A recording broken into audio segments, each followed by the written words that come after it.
In the summer of 1992, the savage killing of Rachel Nickell shocked the nation. It sparked a huge murder inquiry. In a groundbreaking operation, police used an undercover detective in a honey trap.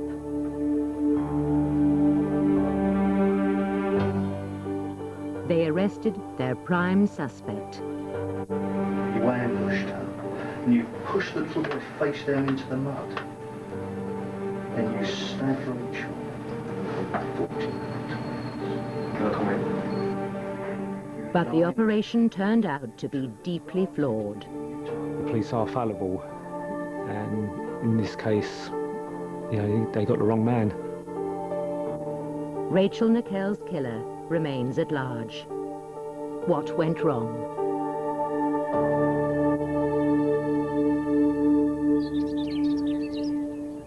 Wimbledon Common, South London.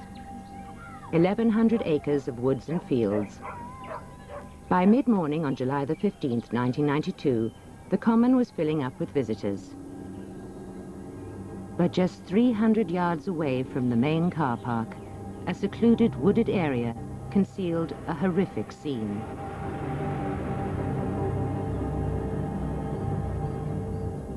Michael Murray is a retired architect. At about 10:35, he was taking his dog for a walk.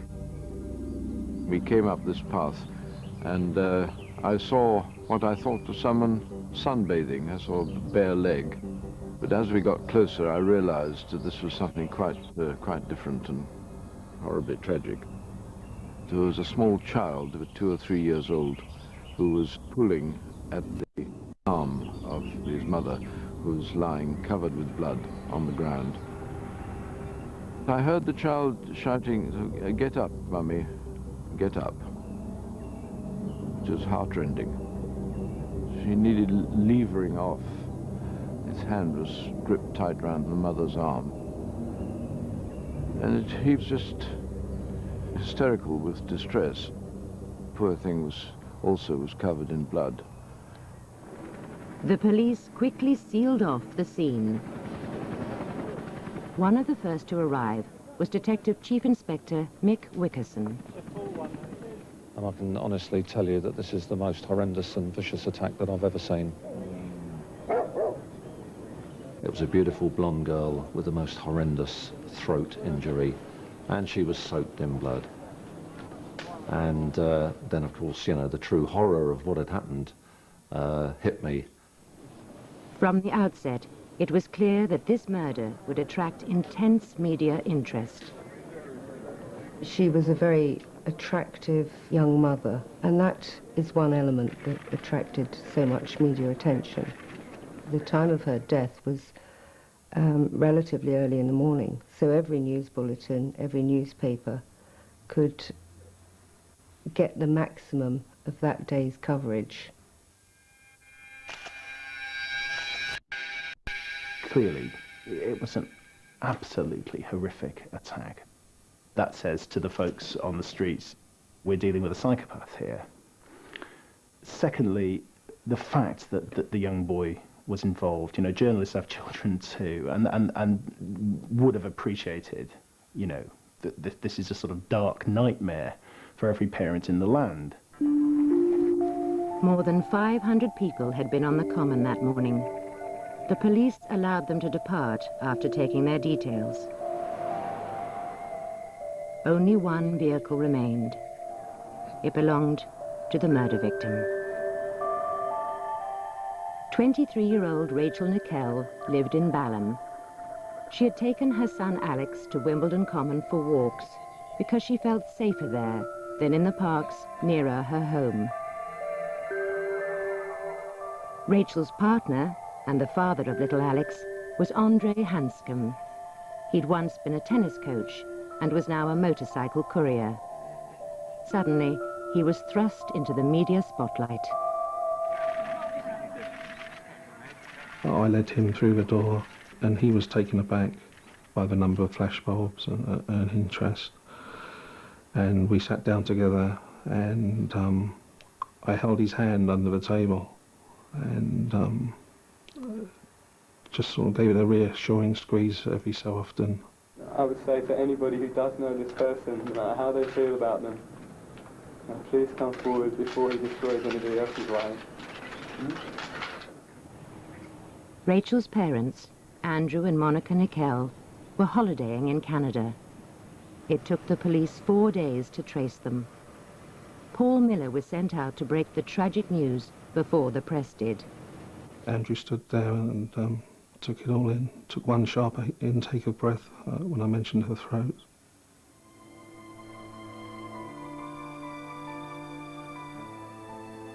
He took me to one side and said, I will never ever forget what you've done for my family. Thank you so much.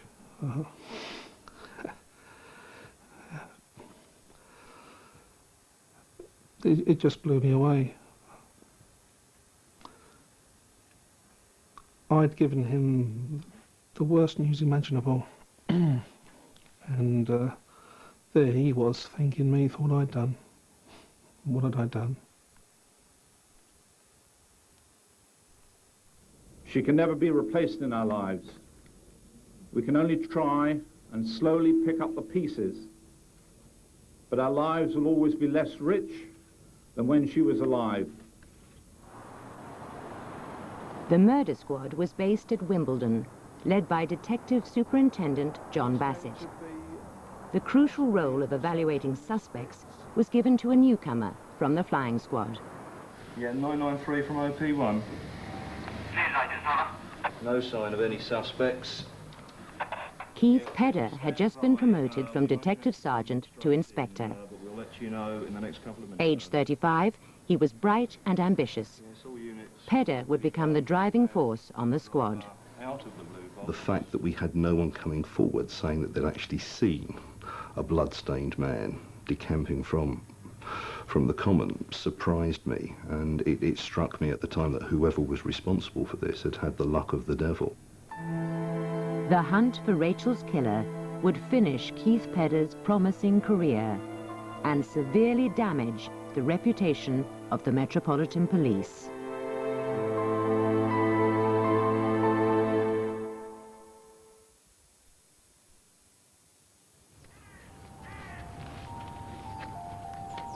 Rachel Nickell's killer had disappeared without trace.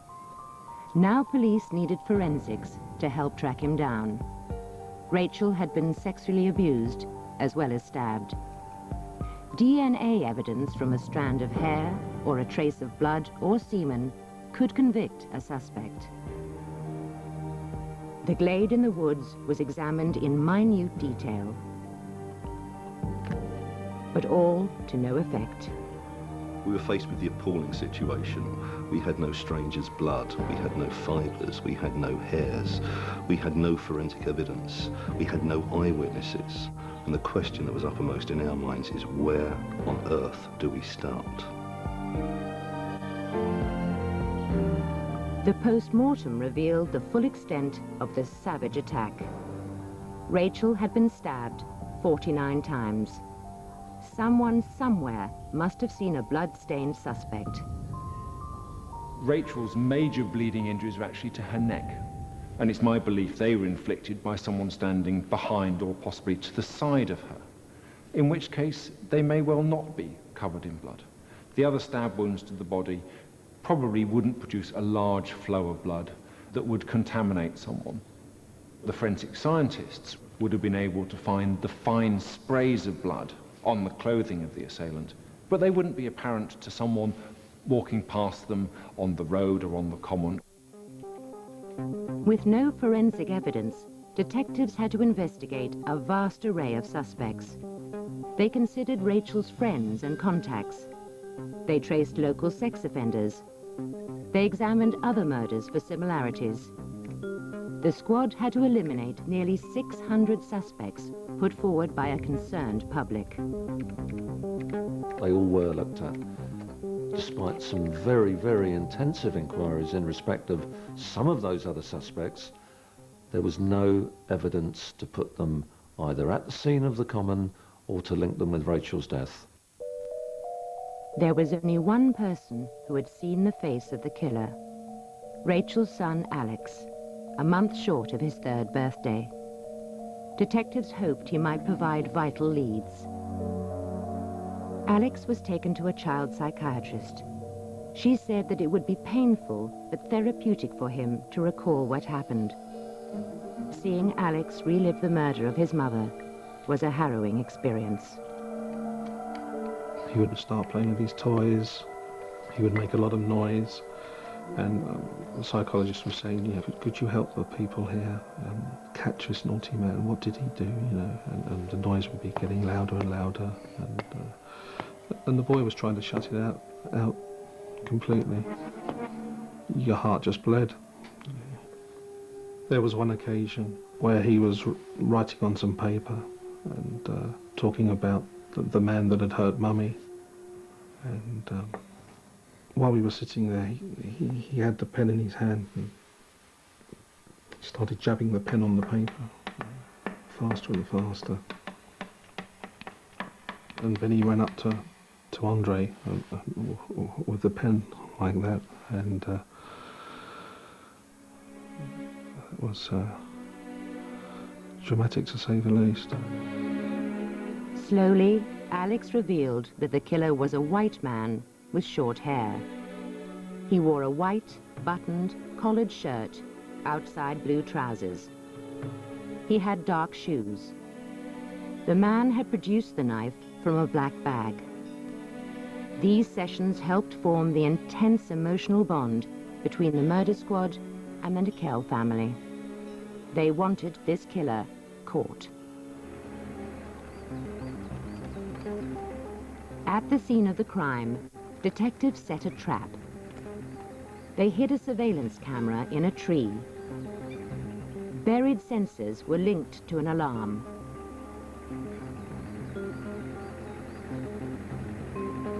The ground around the site was soaked with an invisible chemical that would mark a suspect's shoes. Had we actually had someone at the scene who then later denied it was him, we could actually say, well, yes, it was you because we had this specific chemical. It was thorough, it was complete. The police kept watch around the clock. Then the sensors were triggered. Officers moved in, only to find a group of intoxicated teenagers. The press got hold of the story, and the surveillance team had to be withdrawn.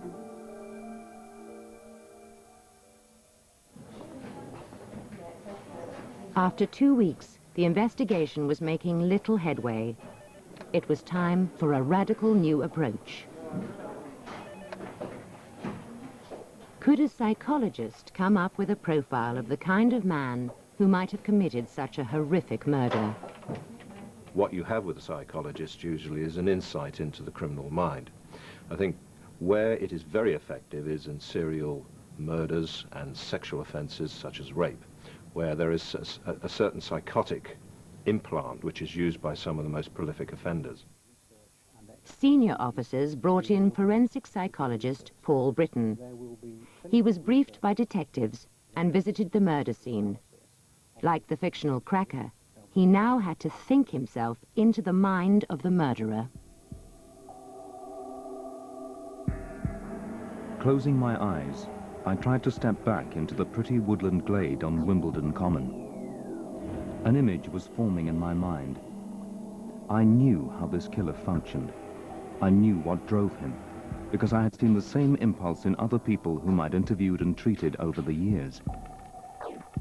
I knew this killing was a decisive stage in a fantasy process that had been rehearsed for years before it ever became a reality.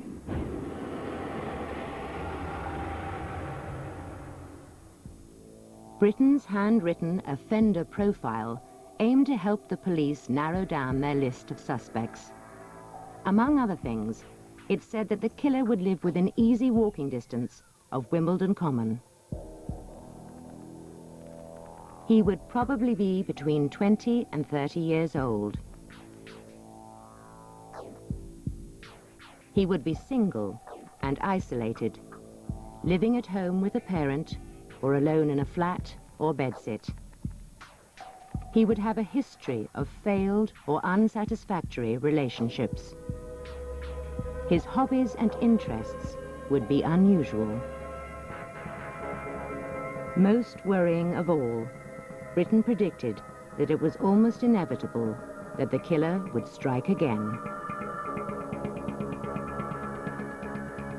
But it was traditional detective work that brought the first breakthrough. Police analyzed hundreds of witness statements and realized one particular woman had seen a man behaving suspiciously minutes before the murder. She helped create an artist's impression.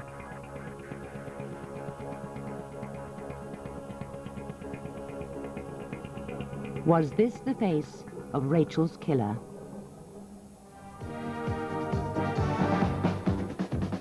Tonight, detectives are putting all their cards on the table and they're appealing for the whole nation's help. The man was in his 20s or 30s. He was tall, more than 5 feet 10, and had short brown hair. He had a white shirt with buttons and dark trousers, possibly blue, and was carrying a small, dark bag. Curiously, his belt was over his shirt rather than round his trousers. Or perhaps it was a dog lead. He seemed to bend forward slightly as he walked. Was he trying to hide his face? Some 800 viewers rang in. Several people named the same man. He lived on the Roehampton estate, less than a mile from the site on Wimbledon Common where Rachel Nickell was found. Police believed Colin Stagg was a good match to the artist's impression and Paul Britton's offender profile. He was 29 years old, unemployed and unmarried. I was just in complete shock, because at that time I didn't know the difference between being arrested and being charged. So as far as I was concerned then, you know, I was being charged for the murder of Rachel Nickell. The offender profile had also said that the killer would have unusual interests. Inside Colin Stagg's flat, Keith Pedder was astonished by what he found. The back bedroom had drawing of pagan deities on the walls. There was a pentagram marked out on the carpet. There was also a hooded black cowl and habit in the wardrobe.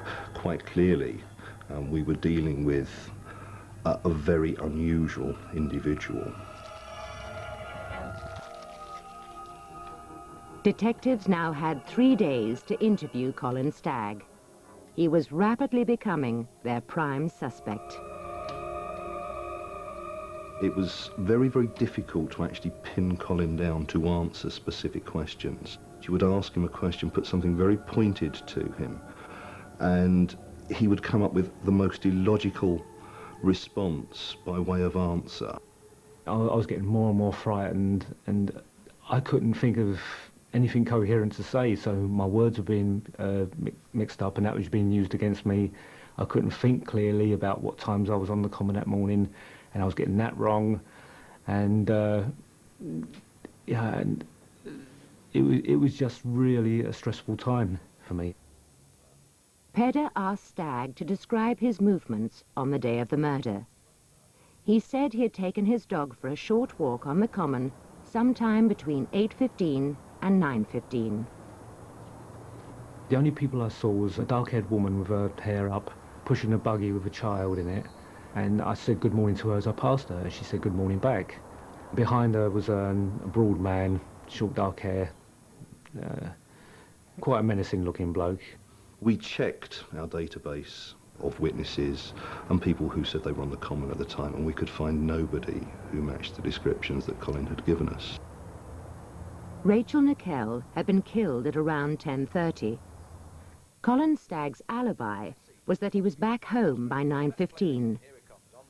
But one of his neighbours, Mrs. Susan Gale, told police that she had seen him going onto the Common at about 9:25 a.m.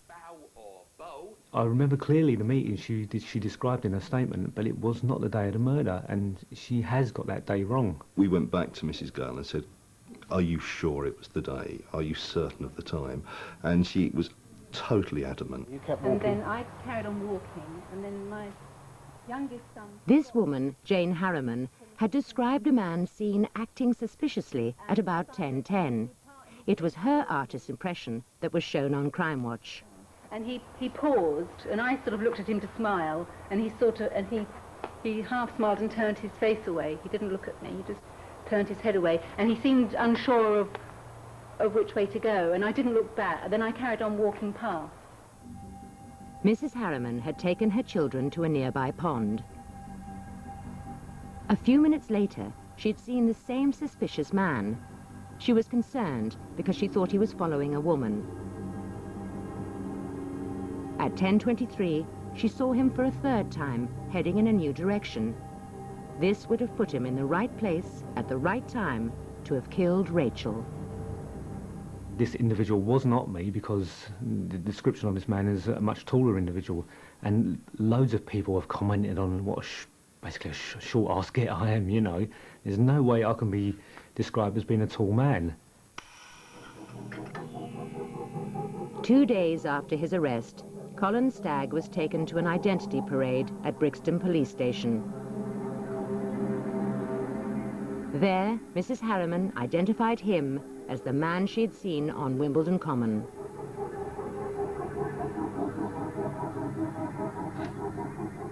Detectives now believed that Colin Stagg was the killer, though they did not have enough evidence to charge him. The only thing he owned up to was nude sunbathing on the Common. This matched a complaint from a woman about a flasher. So Stagg was charged with indecency. At Wimbledon Magistrates' Court on the 21st of September, he admitted indecent exposure and was fined £200. For the media, Colin Stagg was now an irresistible target. Once he had that conviction, it was a sort of signal to news editors that we were right. We were right to suspect this man. And it may be the police were not unhappy about the press following that agenda. The publicity had one result that would change the whole direction of the inquiry. Detectives were contacted by a woman called Julie. Some 2 years earlier, she had placed an ad in a Lonely Hearts column. Colin Stagg had replied and had almost immediately sent her a graphic sexual fantasy letter. This letter gave Keith Pedder the idea for an audacious undercover operation. Might Colin Stagg be encouraged to reveal his deepest fantasies to an undercover detective? And would those fantasies match those of the killer, as assessed by Paul Britton?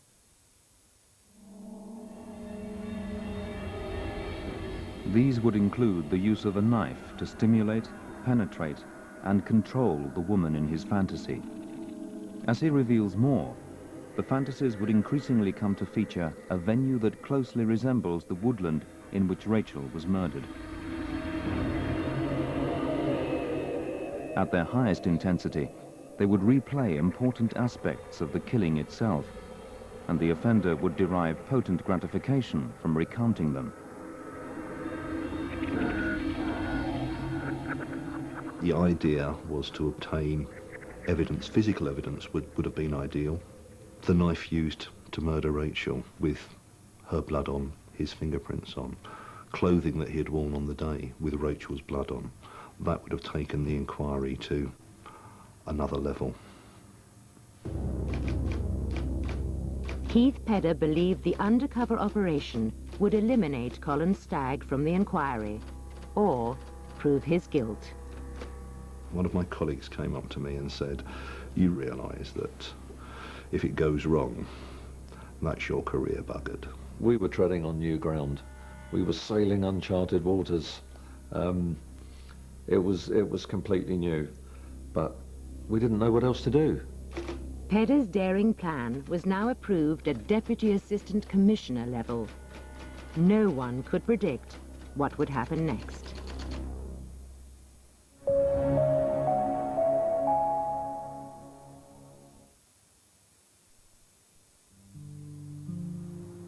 January 1993. At his flat near Wimbledon Common, Colin Stagg received a letter.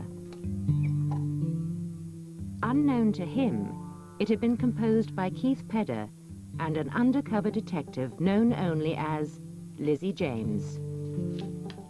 Dear Colin, I hope you're not offended by this intrusion, as we have never met before, but I feel that I've known you for years. You may remember writing to a woman called Julie. Julie was an old friend of mine, and a little old-fashioned in her outlook, if you know what I mean.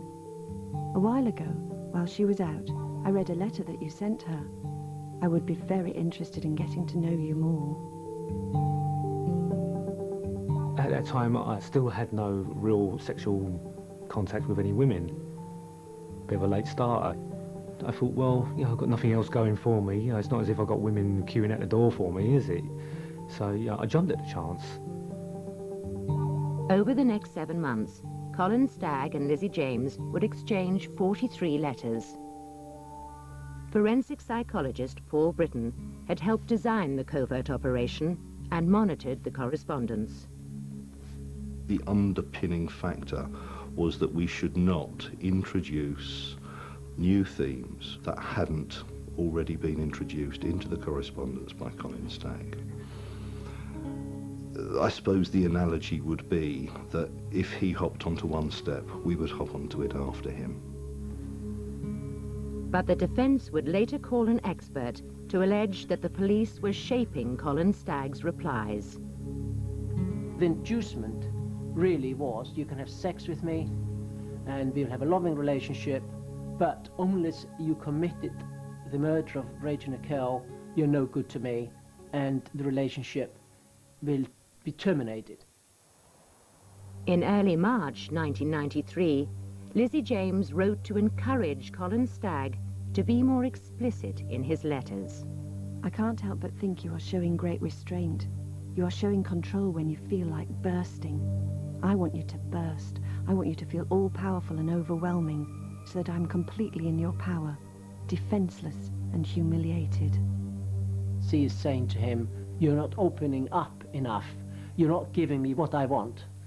I want somebody who's dominant. I want somebody who can humiliate me, and that's really going to turn me on. And that is sort of clear evidence of her trying to shape his answers. Colin Stagg replied on the 18th of March. Your letter was great. I have now some idea what you want. I've written another special for you along those lines. I've called you a few dirty names whilst writing it, but please don't think I am a violent man. You will be left humiliated and dirty. I want to and will give you a fucking good sorting out. You need a damn good fucking by a real man, and I'm the one to do it. And he's sort of saying, I'll do this, but I don't really mean it. I'm not going to be hurting you in any way. So he is trying to fit in with what she wants, but doing it in a rather gentle way. By May 1993, Colin Stagg was pressing for a date with Lizzie James. The acting skills she'd used inside criminal gangs would now be deployed against him. She can be anything to anybody. Her ability to think on her feet and make good, valid, instant decisions made her ideally suited for this particular scenario. Waiting in the rain in Hyde Park, Lizzie James was about to embark on a psychological battle of wits. Could she persuade Colin Stagg to reveal his innermost secrets? She had been given a very, very detailed briefing by Paul Britton as to what to expect, how to behave. Not only had she got to play her part, she also had to stay, as far as possible, within the realms of what is accepted legally. The task facing her was one that would frighten the living daylights out of most people. Inside an unmarked van, Keith Pedder and Mick Wickerson monitored the operation. You could cut the air with the tension. We were obviously listening to it. We had numerous police officers surrounding them, but wow, they were close, and it was very, very tense. Colin Stagg arrived early and waited watching under a large tree. Detectives were concerned. Was he suspicious of Lizzie James? I was basically just waiting under this tree. It wasn't the type of weather I liked to be out in anyway. And I was actually thinking about, just going home, forgetting all about it. And then I saw a woman, and I thought, that must be her. There's nobody else about. And I approached her and I said, "Excuse me, are you Lizzie?"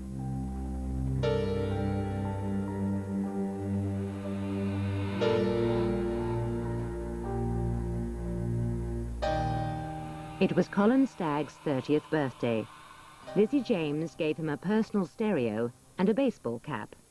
She'd chosen the cap to make him more conspicuous to detectives following him. I felt very uncomfortable because it was a public place. I don't like eating in public. I've never been to restaurants before and that, and I was very clumsy. I was stumbling. I was very Hugh Grantish, without the accent, To encourage Colin Stagg to confide in her, Lizzie James now confessed to a secret of her own. Her lurid cover story, created by Paul Britton, was that she had been abused as a teenager by an occult group. She had joined in the ritual murder of a young woman and baby. He asked me to cut the woman's throat. And with the cup, I caught the woman's blood. There was this big orgy, and I was with this man. Well, this man was the best ever. When this horrific tale unfolded, the reaction from Colin Stagg was almost nothing. Very, very matter of fact. A reaction that I certainly hadn't expected. I would have expected at that stage, good night, Vienna. I just thought she was off her head more than anything. I don't think I really believed the story. I think it was an idea, perhaps, that appealed to her more than anything, and that's what basically turned her on. But at the end of the day, all I wanted to do was have a shag, and that was it, At the end of the date, Colin Stagg walked Lizzie James to the park gates. Stagg now handed her a fantasy letter he'd written before the meeting. Keith Pedder claimed it introduced a disturbing new element of sexual violence into the correspondence. Further proof he was onto the right man. The contents included a sexual fantasy on Wimbledon Common, which involved the use of a knife, the cutting of flesh, and the flowing of blood. And this was the first time that there had been any indication, any mention of knives or blood, or the use of any of those items for sexual gratification. Paul Britton alleged Stagg's letter displayed a rare and highly deviant sexuality. The chances of there being two such men on Wimbledon Common when Rachel was murdered are incredibly small. Basically, I was drawing up on my own experiences of what I've read and what I know about the occult, that a knife is always used. And also, I mean, it's not that hard for human beings to make up stories. That Stagg never introduced any theme. If Stagg mentioned a knife first, it was in response to suggestions that any idiot, frankly, would have picked up on, that they wanted the fantasies to become more extreme. The police felt that Colin Stagg was at last opening up and revealing his secrets.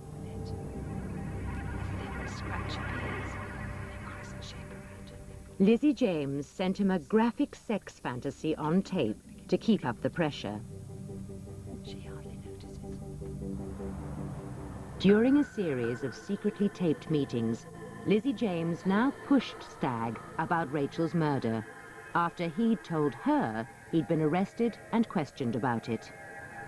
It's too true. They think I did it, even now. I got pulled over by the police bank holiday Monday, May 31st. I wish you had done it, and knowing you got away with it. That's brilliant.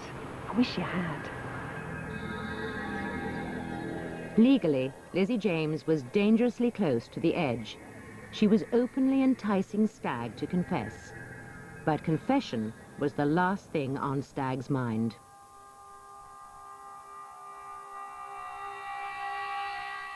Almost a year after Mum Rachel Nickell was raped and stabbed to death on London's Wimbledon Common, the man who was the police's prime suspect has told the Daily Star, "I didn't kill her."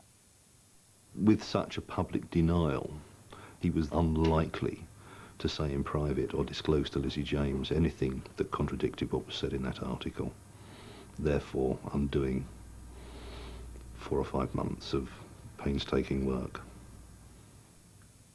On many occasions, Scotland Yard will call in the senior editors and they'll say, look, publicity in this case is going to cause us a major problem. They chose not to. Now, why they chose not to is a matter for them, but they clearly can't accuse newspapers of scuppering their inquiry when the newspapers are unaware of the tone that inquiry is taking. In a final meeting, Lizzie James pressed even harder. Stagg revealed details about Rachel Nickell's body, details that the police believed only the murderer could have known. When Keith Pedder interviewed Colin Stagg in September 1992, he had shown him a photograph of the murder scene to try and shock a reaction out of him. It was a distant shot and from the back. Her hands couldn't be seen, her head couldn't be seen. It was more a scene-setting photograph rather than one of the detailed scenes of crimes photographs.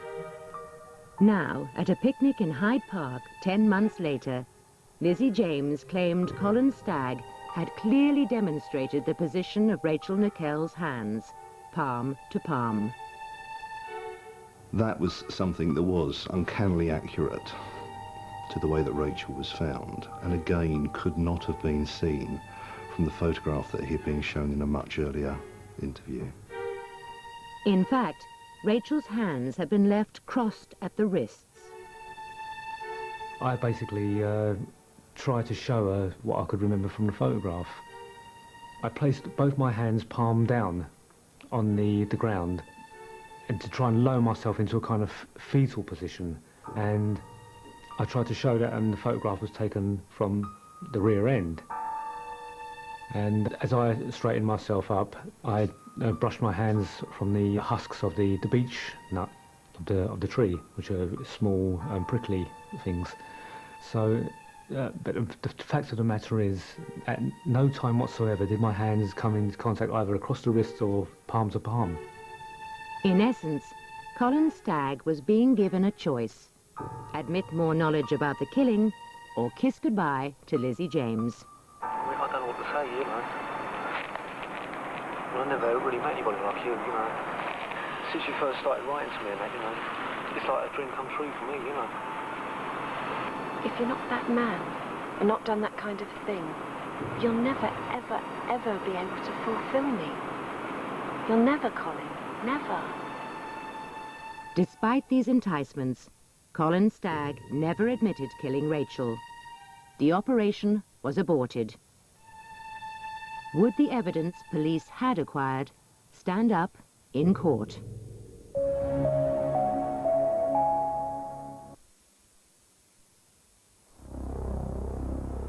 At dawn on the 17th of August, 1993, Colin Stagg was arrested for the second time. I was just dumbstruck. You know, I just thought, you know, this is the end. You know, my life's coming to an end. You know, I'm going to spend the rest of my life in prison for something I didn't do. Tonight, several police forensic experts moved into Colin Stagg's neat garden in southwest London and started digging deep holes. They collected several objects in a black plastic bag. This time, Colin Stagg chose to exercise his right to silence. I gave you every opportunity. I've given you the opportunity now. If you were on the common but didn't do it, tell us. No comment. Colin, do you propose to answer any questions that I'm going to put to you? No comment. Psychologist Paul Britton had a video link to the interrogation. He and the police had agreed a strategy to get Stagg talking by having Lizzie James walk into the interview unannounced. That's not true. No comment. Martin? The signal was rubbing my ear, and at that point there was a pause in the questioning, and you could hear footsteps along the corridor. Then there was a knock on the door.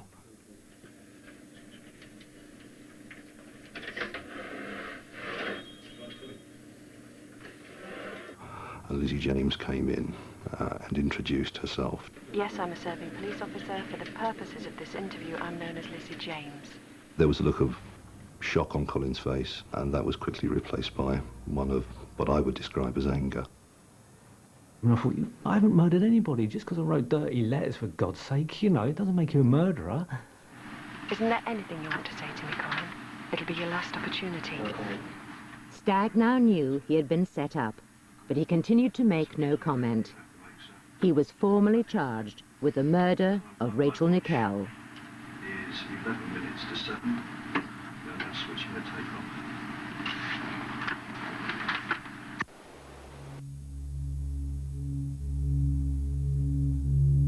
Colin Stagg would spend the next 13 months remanded in custody. The police case against him was not strong. It still lacked any forensic evidence. But it was underpinned by psychologist Paul Britton, who argued that a man's deviant sexual fantasies could identify him as a murderer. This controversial form of identification had never been put before a British court. In effect, what Mr. Britton was purporting to do was to use his psychological profile to identify Colin Stagg as the killer. But what that presupposes is that the psychological profile was correct. Nevertheless, the Crown Prosecution Service felt there were grounds to proceed. A stipendiary magistrate decided that Stagg had a case to answer and committed him for trial at the Old Bailey. The police now looked forward to the evidence being tested before a jury. We thought that we had a case that was winnable. At no stage did we believe that we were fatally flawed in law. We thought we had a viable chance of a successful prosecution. Colin Stagg was brought to trial. But even before a jury was sworn in, his defense team argued that the undercover Lizzie James material should be ruled inadmissible and thrown out. The judge, Mr. Justice Ognall, took several days to consider before delivering his ruling on the 14th of September, 1994. The atmosphere in the court that day was electric. There was a sense that after Lord knows how many man-hours spent investigating this pretty appalling crime, that we were coming to a head. The final moment came. We was ordered upstairs, but halfway up this stairwell, the officer in front of me stopped me. He said, "Hold on, they're not ready yet." And then the officer turned around to the other officer and he said, "You know, blimey, it's packed up here. I've never seen this place like this before." Colin Stagg sat passively in the dock. The Nickells were sitting apprehensively at the back of the court, and Keith Pedder and I were sitting directly under Judge Harry Ognall. And we didn't know what he was going to say. Mr. Justice Ognall rejected as dangerous the idea that a psychological profile could be admissible as expert evidence to prove identity. The judge made his ruling, which seemed to go on forever. I couldn't understand most of the legal jargon, obviously. And there was a moment when Bill Clegg, my QC, turned around and gave me a sort of sly wink and a grin. And I thought, yes, it's going my way. The judge went on to condemn the undercover operation as a substantial attempt to incriminate a suspect by positive and deceptive conduct of the grossest kind. The aggressiveness of the judgment just shocked us. We were sitting there while he put the knife in and turned it and hung us up to be dried out in front of everybody. Mr. Justice Ognall ruled that all the material gathered by the undercover operation was improper, unfair, and inadmissible. The prosecution collapsed, and no further evidence was offered against Colin Stagg. I was expecting the judge to either say, you know, you're guilty, you're going down, or you're an innocent man, you're free. And that, but none of that was said. So I felt I was in limbo. But Jim Sturman approached me, you know, he put his hand up to me and said, congratulations, you know, I'll see you around the back. And I looked at him, I went, what? What's going on, sort of thing, you know? I was that kind of, you know, dumbstruck. Police condemned as Rachel Nickell murder trial collapses. The sensational collapse of the case against Colin Stagg dominated the news headlines. The judge recognised that there was never any evidence against me, no forensic evidence, no confession evidence, nothing at all. But for Rachel's parents, Andrew and Monica Nickell, the outcome was devastating. The law has been upheld, but where is the justice? I understand that the police will now keep the files on my daughter's murder open, but they are not looking for anyone else. Keith Pedder was treated like a pariah. He was criticised, he was not supported after the judgment, and he had no career, and he suffered enormously from that day onwards.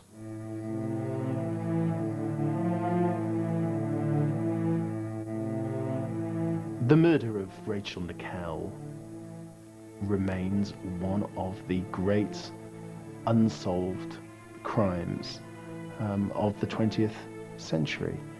I think her death touched everybody. Many of us have children, many of us go walking in the park. None of us expect to be attacked. It's one of the images that will never go away. I haven't been back to Wimbledon Common since, and I resent that. I think every woman should be free to walk in the woods with her child. At the end of the day, he's still out there, but until he's finally caught, you know, no woman is safe. Colin Stagg has been through a version of justice, albeit truncated, and he has been found not guilty. But I wonder whether he can actually say, hand on heart, that he believes people, when they meet him in the street, believe that. But I do not believe the system served anybody that particular day.